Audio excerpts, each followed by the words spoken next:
It's the Opperman Report. And now, here is investigator Ed Opperman. Okay, welcome to the Opperman Report. I'm your host, Private Investigator Ed Opperman. Now, you can find me at Opperman Investigations and Digital Forensic Consulting. If you just email me directly at oppermaninvestigations@gmail.com. Now, if you like our show, be sure and check out our Patreon. You can join Patreon for a small subscription. And all the shows you hear Monday to Friday on AM/FM radio, you can hear over on Patreon with all the commercials and the ads cut out. Plus, I put up exclusive content there. We have shortly coming up Courtney Love's recordings when she was a teenager in juvenile detention. We have those recordings exclusively from her father, Hank Harrison. We also have, I'm going to be putting up all the docs from the Promise software and William Hamilton, all that stuff. I've been lax on that, but I promise I'll get that stuff up. So all that stuff on Patreon, ad-free, you get all that stuff. Our archives you can find at Spreaker.com. Every Friday night, 8 p.m., I do a live show on Spreaker.com. You can find it there. And then there's a chat room. You get an email notification when we put up new content. And I do play repeats and best of classic shows every single day. Now, today's show is really fascinating. Our guest today, Carl Watkins, has never done an interview before. He's working on this book called Memoirs of a CIA Baby. It seems like, I'm not sure if it's his mother or his father, who worked for the CIA, that a front company involved with some senator. And he says he's the living eyewitness to the murder of Jimmy Hoffa. So great content coming up today. Mr. Carl Watkins, are you there? Yes, sir. Carl, thank you so much. Now, before we get into Memoirs of a CIA Baby, tell us about yourself. Who's Carl Watkins? I was born in 1960 in Chicago Heights, Illinois. I was born to my father, Adelbert C. Watkins, Jr., and my mother, Marcia A. Watkins, also. In 1950, my mother states that she was hired by the CIA to be a wordsmith, and she actually reworded reports that came in from overseas that were jumbled. She had a high academic scores in high school and had she went to college with those scores, and during her college, she worked for the CIA doing this. Didn't you also say, too, that she got a college scholarship from the CIA? Yep. Yes. Not from the CIA, just from her good grades. Gotcha. And they noticed this at the time when she graduated. Her mother was a chief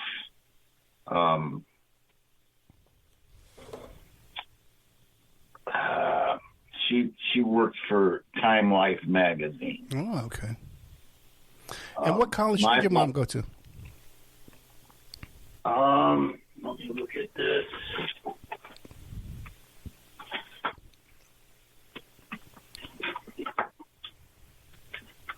You know, she went to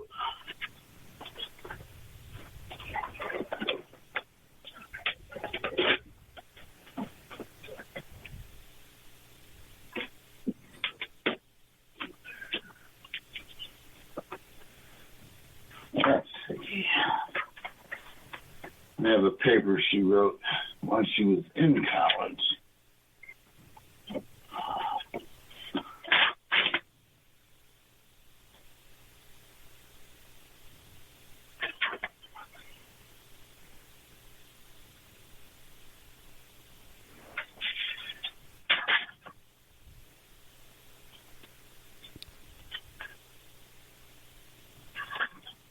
That was something I would have to look up. That's no big deal. You know what state you went to college in?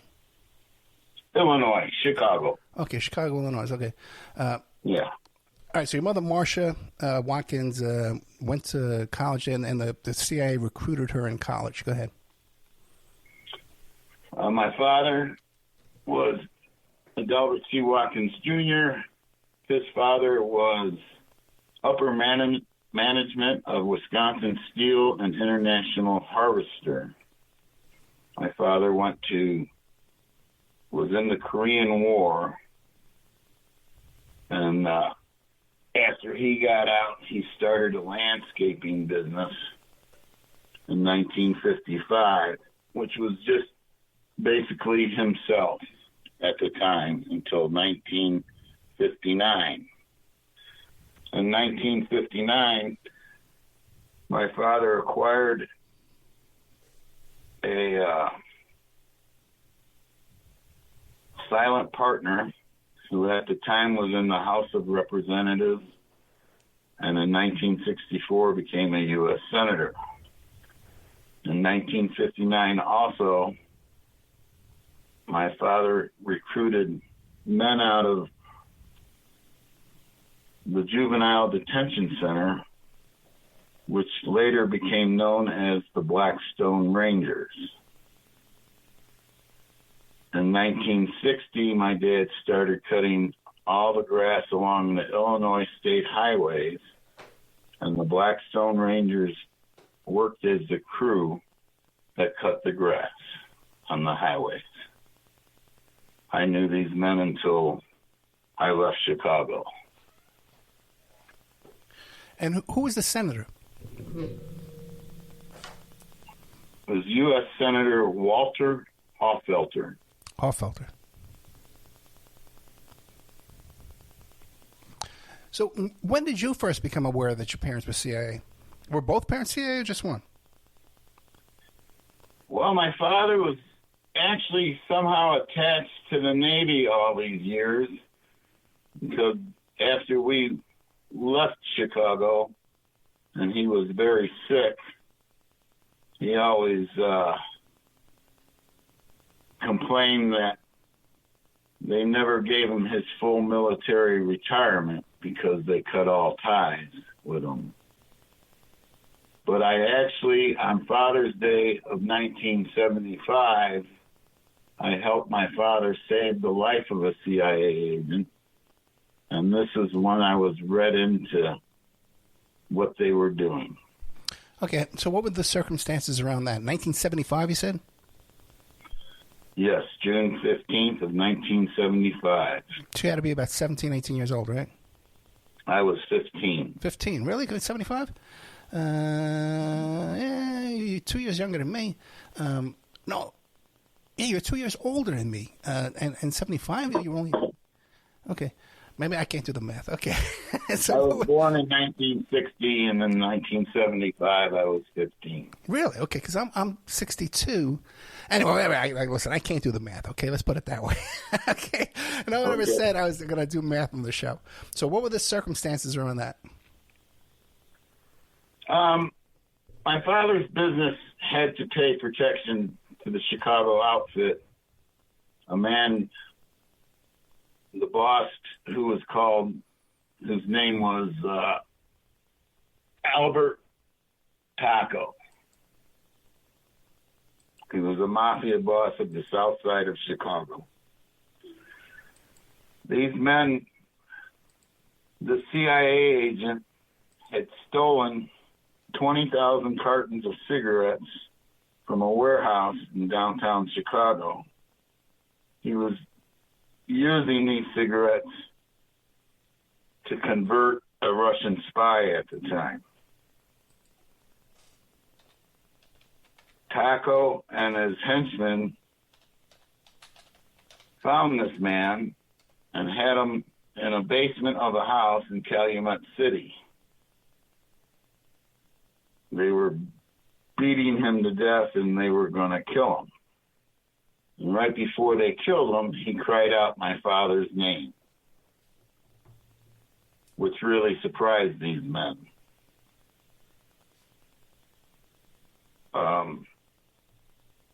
So my father received a phone call and said he needed me to go with him and help him. There was an argument between Albert Taco and my father when we arrived. A man was duct taped to a chair and beaten very badly. My father handed me a little penknife to cut this man loose from the chair. Well, I cut this man loose from the chair. One of the henchmen held a shotgun towards me and that man, waiting for Taco to tell him to kill us. The other man was standing beside my father and Albert Taco, who was a very big man, and it was a very tense situation. My father argued with Taco and told him that the protection we paid umbrellaed this man to our safety, and he told Taco that he could not kill this man.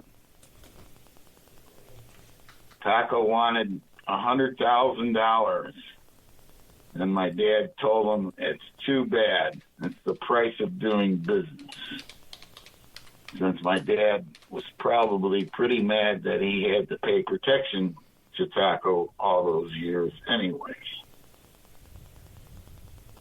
We were able to take this man out and get him to a safe house in Blue Island, Illinois. How I think they were just so unbelieved that my father would know anybody in the CIA at the time. They were dumbfounded, is the word I could say. Well, they let us go at that time. Now, did your father have $100,000 in this landscaping business that in 1975? No. No. This was money that Albert Taco thought was owed to him because the CIA agent stole all the cigarettes. That's what he valued, the cigarettes of the CIA agent who stole them. Gotcha.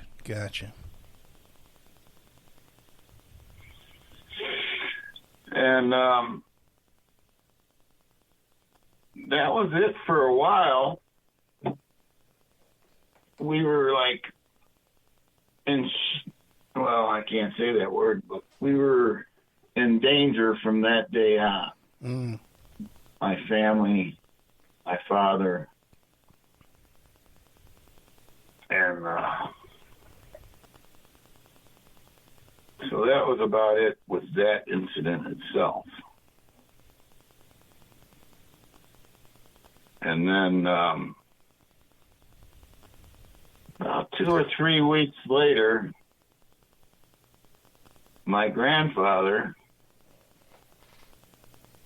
showed up with Jimmy Hoffa, who really had bad timing. And Jimmy Hoffa wanted to meet with the bosses of Chicago. One thing you got to know about my father was if anybody wanted to meet another businessman or two businessmen wanted to get connected together for reasons, they could go to my father and my father could set up meetings between these men. He knew all the big corporation people of Chicago, the steel companies, UPS, actually Waste Management, which was not really Waste Management at the time, but all those garbage trucks were controlled by Albert Taco. So Jimmy Hoffa somehow found out that if he could talk to my dad, he could get a meeting set up. My dad, I was there that day. My dad didn't want to set up any meeting for him. He told him, no, you're making a mistake. But then my dad finally agreed to do that. And then, of course, on July 30th, 1975, my father was made to get into a limousine it was around 9:30 in the morning. He said he was going to lunch. The limousine was owned by Albert Taco. He told me to pick him up, to be at the Glenwood Lansing Municipal Airport at 5:30 that evening to pick him up. Now, one thing that people don't understand is I was 15 and didn't have a driver's license, but I was driving from a young age back in the day. So I was able to drive with no problems. I went to the airport and I sat there for quite a long time. I had to park next to a cargo plane. The two men that were in the previous incident with the CIA agent were in this plane, and they waved me over. Did you mention the name of that CIA agent previous to this when you were talking to me? I don't know his name. You don't know the name of the CIA agent, okay. I can pretty much remember somewhat of what he looked like. He was a very tall, thin man. And how did you know he was CIA? My father told me on the way home from that day that everything he did for our national security. And then when we got home, my mother and father told me what was going on with the business.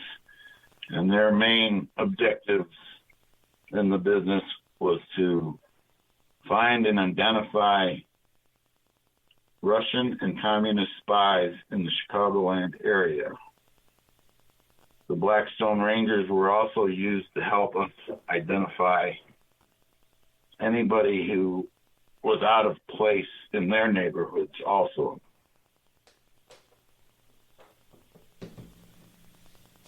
Okay. So when I went over to this plane, it had a drop down in the back. It was a cargo plane where you could have probably drove a forklift with stuff on it. When I walked onto the plane, I was astonished to see the inside of this plane. It was all blue plush carpeting, walls, mirrors, and there was a stripper pole in the middle of it. Really? Yes. It was like, so when you first walk onto this plane, you're astonished. And then one of the men came around from one of the partitions, and another man came from behind me, like they were going to do something to me. And I looked down, and there was a loose carpet. And I knew these men all my life. And I said, "What's going on here?" They said, "Why you got a loose carpet down here?" I was naive because I was still only 15 years old at this time. And they said, "Oh, we're just doing some remodeling." So then one of them seen the car coming around from the corner and told me to go back to the truck. So I went back to my dad's truck and sat in the truck waiting for him. Limousine pulled up, and 4 men got out. Albert Taco, my father, Jimmy Hoffa, and I still don't know who the other man was. Another mafia boss, I'm sure, but I haven't been able to remember his face because I was mostly looking at my father. Now, Carl, let me just stop you one more time. I hate to keep interrupting you, but how did you know who Jimmy Hoffa was? You're only 15 years old, you know. How did you know? Well, after that day he showed up, my father, of course, he came in the house and had drinks. And even my sister remembers, she doesn't remember the timeline, but she remembers Jimmy Hoffa coming over. Of course, Jimmy Hoffa was always in the news anyway. Okay. So we knew who he was, and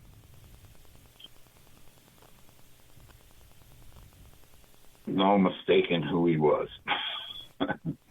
Okay. So when they all entered the back of that plane, and my father almost was immediately like shoved out of the plane and sort of stumbled off of that ramp and ran to the truck. He said, they just killed that man in front of me. I did not see Jimmy Hoffa get killed, but I did see the plane rumbling around like there was a fight going on. We raced home because my father wanted to make sure my mother was not in any danger. We got home and we waited and we hid. Our business was connected to our home. And we all hid in our shop. I had a couple hunting rifles that we had with us in the shop in case they were going to come to harm us in any way, which they did not. We watched the limousine drive past our road on Glenwood Dyer Road.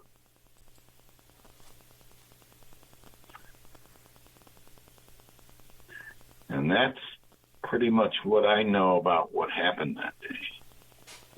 And that was between 6 and 6:30 in the evening.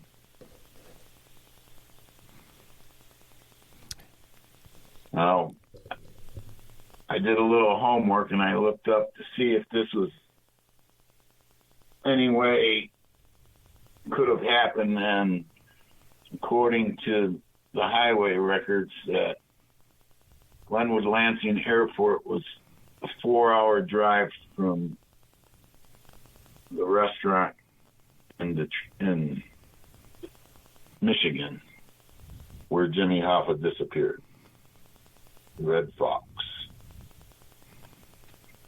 I believe my father was the man in the car that Jimmy Hoffa felt comfortable with getting in that car.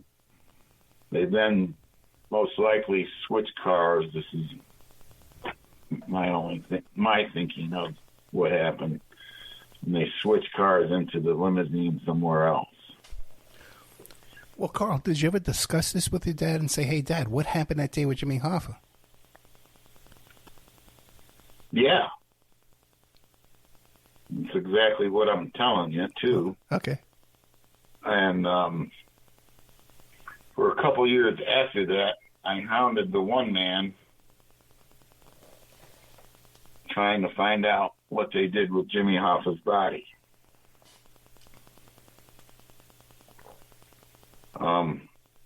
He came up with different stories,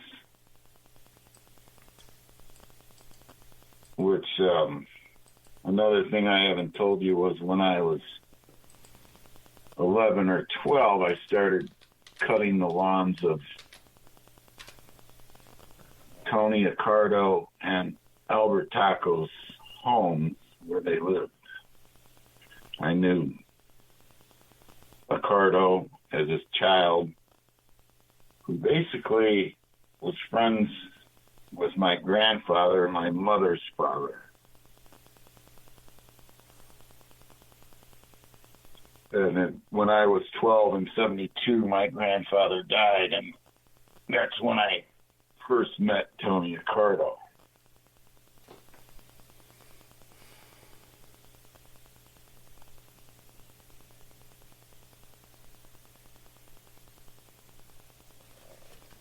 And what did Tony Accardo have to tell you? Did I lose you? No, I'm here. He didn't tell me anything. He was like out of the picture at the time. I never was able to ask him anything. But, Albert Taco, I ended up becoming closer to him, but I never really brought it up. I was always too scared because other things happened the years after that with me and Albert Taco. Okay, like what?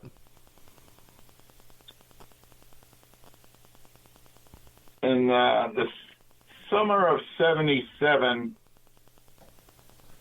a man who was, I believe, was part of the Southern Mafia, who controlled the town of Sauk Village, which was a suburb of Chicago.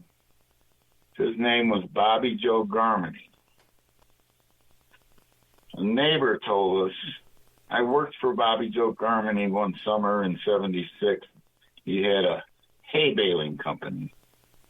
My father couldn't afford to pay me that year, and so I went to work baling hay. Then a neighbor got me that job.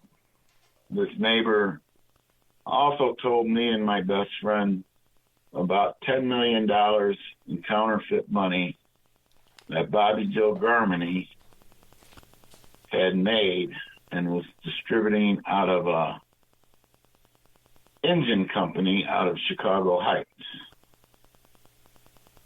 When this man found out, he poisoned me. And then my best friend went and shot one of his goons, which were a made man. And I believe after all these men were killed by Albert Taco and his gang, they also killed my best friend because he shot a made man. I can't prove this. I only know it in my heart.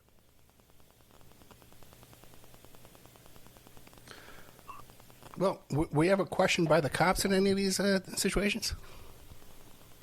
For what you knew? No. There was no cops you could trust. If you found a good cop, if he said anything to anybody higher up, then the mafia would find out.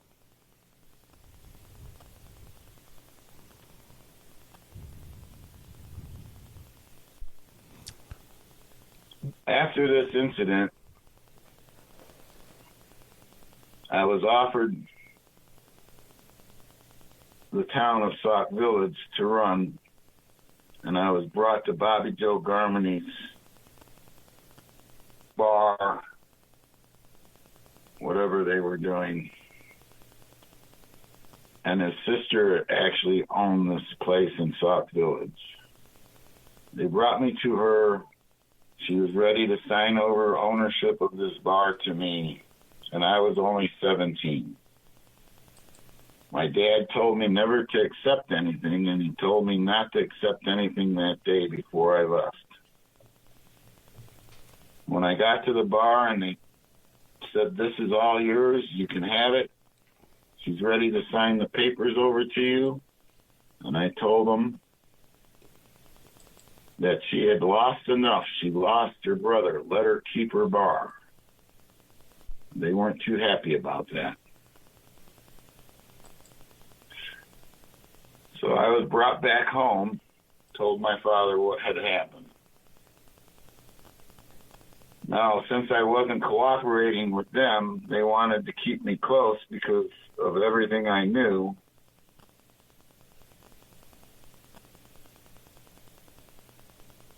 I actually asked my sister, what should I do? They're going to kill me. And she told me to go join the Army. I joined the delayed entry program and became government property. And I did this in order to make sure there was an outside government investigation if I was to be killed. And this deterred them at the time. When I graduated high school in June of '78,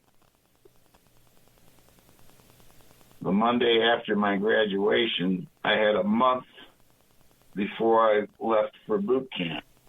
I left for boot camp on July 5th of '78. Albert Taco's limousine showed up at our business. My dad came and got me, and I had to get in the limousine. I thought I was going to be killed that day. When I entered the limousine, Albert Taco was sitting there, and Sheriff Elrod, the elected sheriff of Cook County, was in there.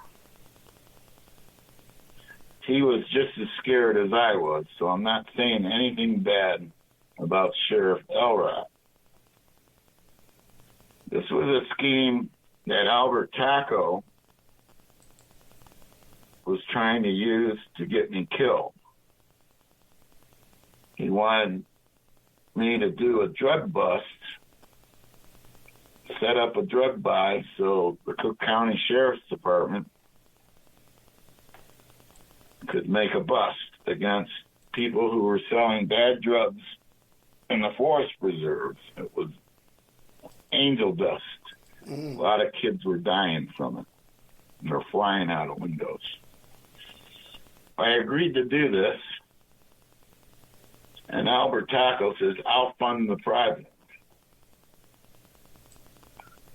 And the sheriff agreed to it because he wanted the bust. I think the sheriff knew what Albert Taco was up to anyway. So I was supplied to make the buy with counterfeit money, of course, which would have gotten me killed.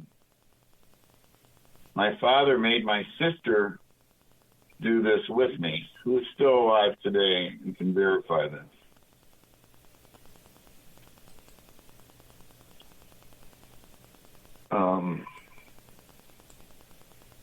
So at about 3 o'clock in the morning, somebody knocked at my door before I was to make this, knocked at my bedroom window, actually, to make this buy. He handed me a bag full of money and told me to give him the other money. I actually cracked a joke with him. I said, "Can I keep it?"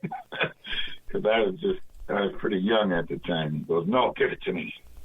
So he took the counterfeit money and gave me real money so that me and my sister would not get injured in this drug buy. The sheriff and I believe there was federal agencies also that swarmed the forest preserves, and they busted this man and a whole bunch of other people who were controlling the drug sales there, there was a lot of, all the kids in the suburbs went there to buy their drugs. So that was successful, and I ended up going into the Army after this was done, said and done. When I went into the Army in 78, everything seemed to be okay for a while. And January of 79, I was already in Germany, and there was another friend of mine who was, they said he died of a gun cleaning accident, and his girlfriend was upstairs at the time.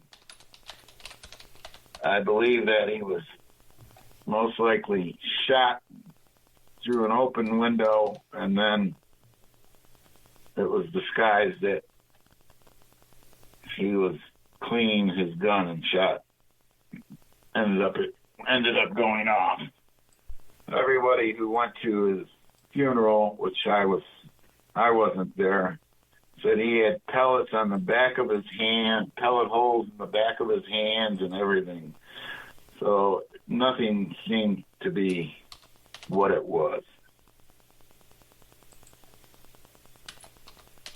Then in February of 1979, my father had a mysterious heart attack,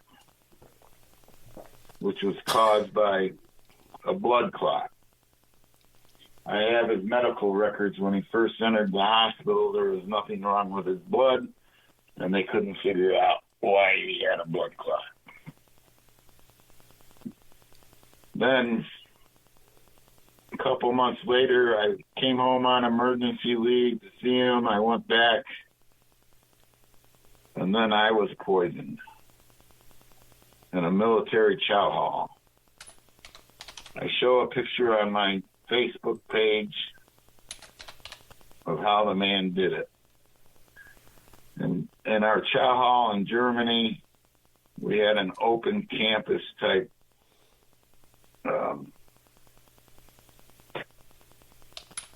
army base. They hired German nationals to service our food in the chow hall. And this had been going on for years to give some of the German nationals jobs while we were there. When I was poisoned, I woke up maybe a week or two later in total fever in the basement with an IV bottle hooked to me. And a German girl who didn't speak English was giving me sponge baths and changing the sheets on the bed every couple hours, probably, because I was in such a fever. The poison they used against me was a snake venom. I finally recovered from that. And then I found out they had fired all the German nationals. We had all Army people now serving us food. And then on July 15th of 1979, my sister was hit head-on in a car accident by a semi-truck. I was home on emergency leave again.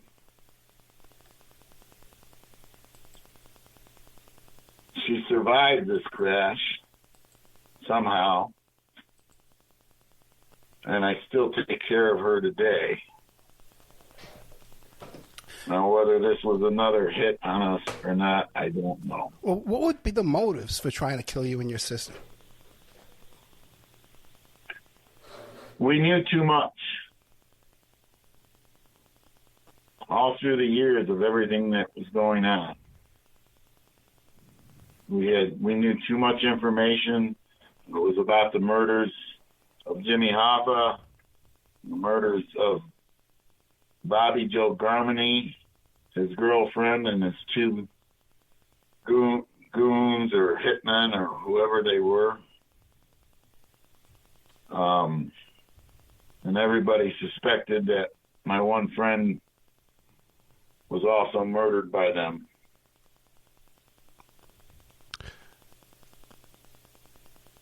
Let me ask you a question, Carl. What did you do for a living your entire life?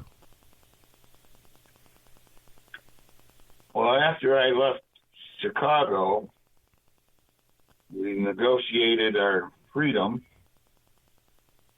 I ended up working in the state prison in Arizona for 12 years. And then after my mother and father died, my sister and I moved to Nevada, where I worked and retired from the state prison in Carson City. I'm a retired peace officer today. Gotcha. So then backing up, how did you negotiate your freedom? We just promised Albert Taco that we would never say anything to let us go, leave us alone. We'll leave the state. You'll never see us again. And he agreed to it.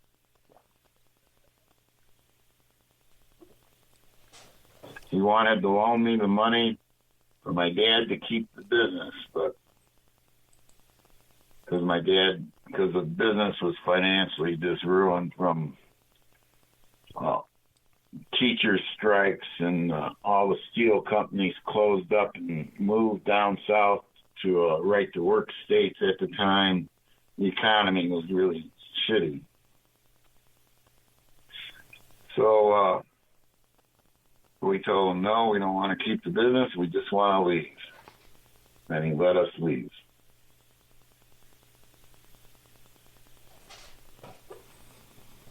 In 1986 in Arizona, my father and I and my mother started a volunteer group. Right. It was a statewide group, but there was no company in Tucson allowed at the time, and we ended up doing all the security for all the special events of Pima County and Tucson in the city of Tucson.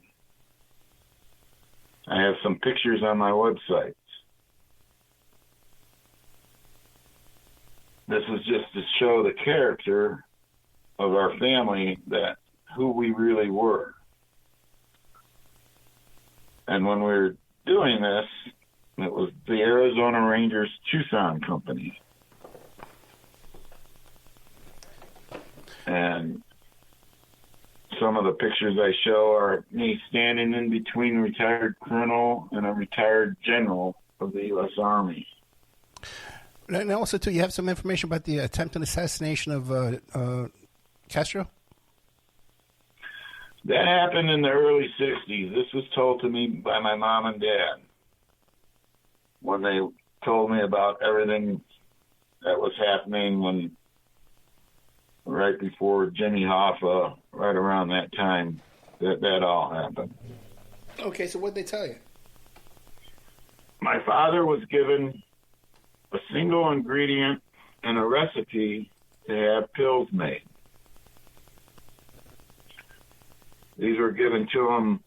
I'm not sure if they were given to him by the senator or somebody that they all knew somehow. So I don't know exactly who did this. And we were related to a pharmacist who made the pills. And this is how really my father got involved with the Chicago outfit. Was he took them to Tony Accardo and negotiated the hit on Castro through them. He said he represented all the big businesses in Chicago. He knew all the steel companies. He knew the owner of a major airline that still exists today, UPS. He worked for that man, knew that man. So it was viable that he could have been a liaison for these companies. So Tony Accardo agreed, and Johnny Roselli was part of that deal to try and get the pills to Cuba somehow, to the man who delivered the coffee beans to Castro's palace or whatever, wherever he kept himself. And this man was also the coffee bean deliverer for the casinos when the mafia was there. That's how the mafia knew this man. Right away, Castro found that this man was in contact with the Chicago mafia and executed him. So this was dead in the water pretty quickly after they started it. My dad tried to retrieve the pills, but Tony Accardo held on to them and would not give them back.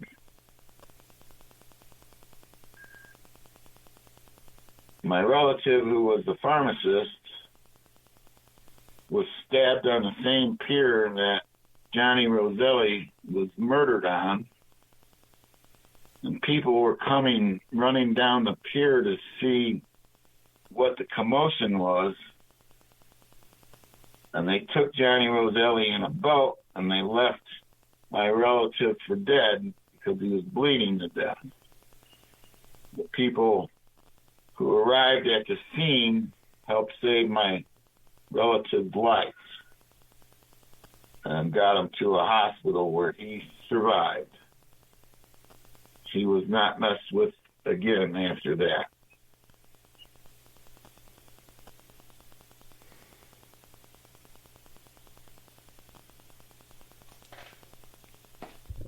Do you have any other stories you want to share?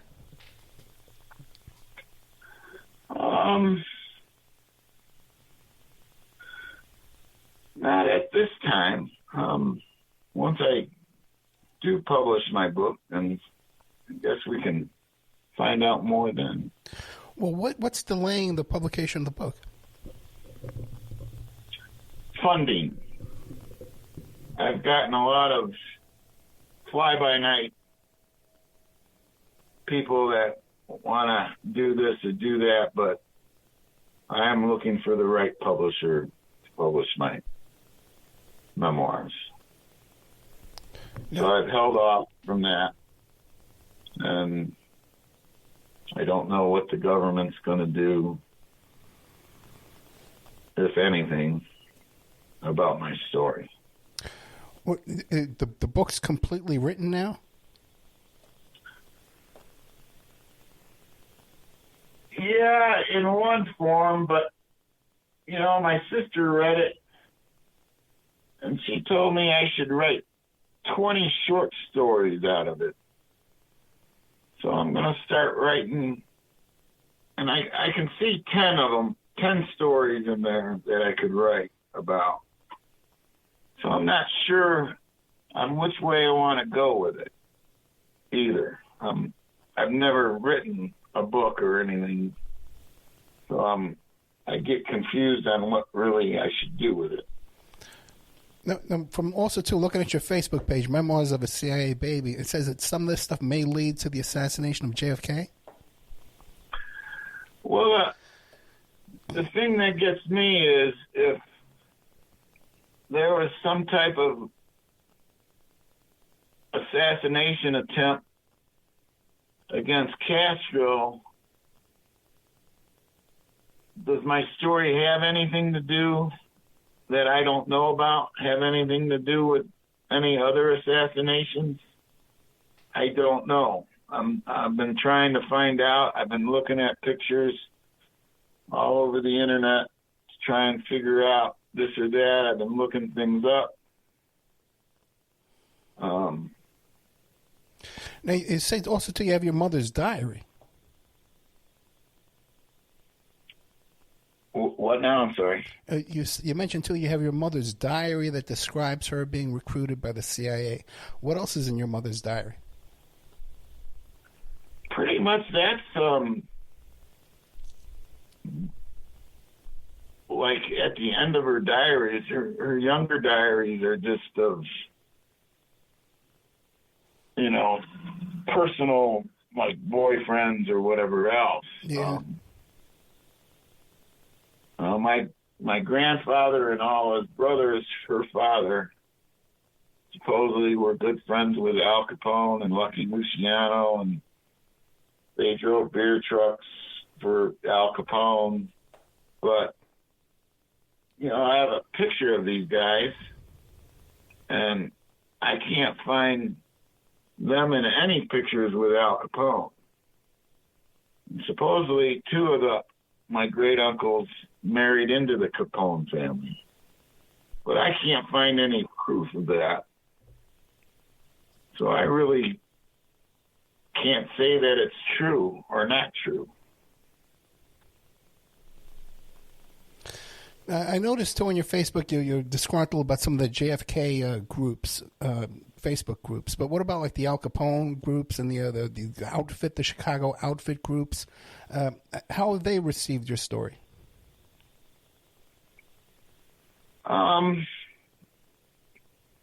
None of them really have commented to me on anything. I just recently put on my personal page that's not of public knowledge, which you are a friend to. Mm. I asked a lot of people that I grew up with if they believed that I was an eyewitness to the disappearance of Jimmy Hoffa. My father's sister responded to that. And what'd she say? She just gave me, I just asked for a thumbs up. Mm-hmm.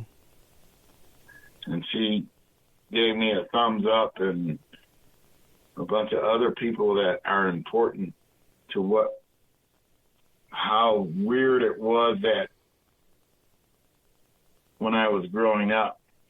You know, it was, there was a lot of racial things when I was growing up that, you know, we had the Blackstone Rangers working for us. My dad would do business with anybody of any color. We were not prejudiced against anybody. We always did business with everybody. Didn't matter of race or color or anything. And we were looked down upon for this by a lot of people in the immediate area of where we were. No, yeah, it was definitely a lot of racism back in those days, yeah. Well, we only got about a minute left. Is there anything else you'd like to leave us with? No, I'm trying to, the only thing is I'm trying to tell the truth and nothing but the truth as far as what I know about it. Yeah, it doesn't seem like, you know, we've been talking to Carl Watkins, and the book is called Memoirs of a CIA Baby. And you don't seem to be like a sensationalist, you know what I mean? You don't seem to be like some of these characters I meet, you know, interviewing people. You know, you kind of wonder about their stories. They're very hyperbolic, you know, they sensationalize their stories. And you don't seem to have that at all. You seem very matter of fact about the whole thing.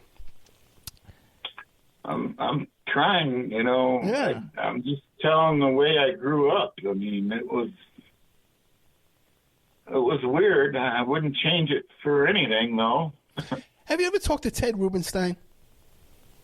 No. Yeah, he's really into all this. He's a very legitimate guy. He worked with Mae Brussels and Dave Emery and the Larry Flint publications, expert on the JFK assassination, and he's really into this organized crime stuff, too. So he's really into all these mobsters. I'm going to see if I want to put him in touch with you. Would you like that? Yeah, sure. You could give him my phone number. Okay, great. Listen, Carl Watkins, and the book is called Memoirs of a CIA Baby. I'd love to see this thing published and get out there. Thank you so much. Thank you, sir. Good night. Thank you very much. Good night, sir. Good night now. Bye.